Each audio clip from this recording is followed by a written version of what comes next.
Hello everyone, সবাই কেমন আছেন? আশা করি সবাই ভালো আছেন। বন্ধুরা, আমরা সবাই জানি যে বিশ্বের প্রতিটি দেশের নিজস্ব মুদ্রা রয়েছে। তারই প্রেক্ষিতে আমরা আজকে দেখব বিশ্বের সবচেয়ে দুর্বলতম 10টি মুদ্রা। 10 নম্বরে রয়েছে মালাগাসি এরিয়ারি। 9 নম্বরে রয়েছে প্যারাগুয়ের গোয়ারানি। 8 নম্বরে রয়েছে গিনিয়ান ফ্রাঙ্ক। 7 নম্বরে রয়েছে উজবেকিস্তানি সোম।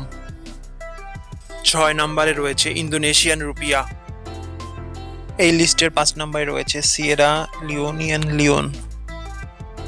4 নম্বরে রয়েছে লাওসের কিপ। 3 নম্বরে রয়েছে ভিয়েতনামের ডং। 2 নম্বরে রয়েছে ইরানিয়ান রিয়াল। বন্ধুরা, আপনি কি জানেন এখন বর্তমান বিশ্বের সবচেয়ে দুর্বলতম মুদ্রা হচ্ছে লেবানিজ পাউন্ড? তো বন্ধুরা, এই ছিল বিশ্বের সবচেয়ে দুর্বলতম 10টি দেশ ও মুদ্রার নাম। ধন্যবাদ, দেখা হবে পরবর্তী ভিডিওতে।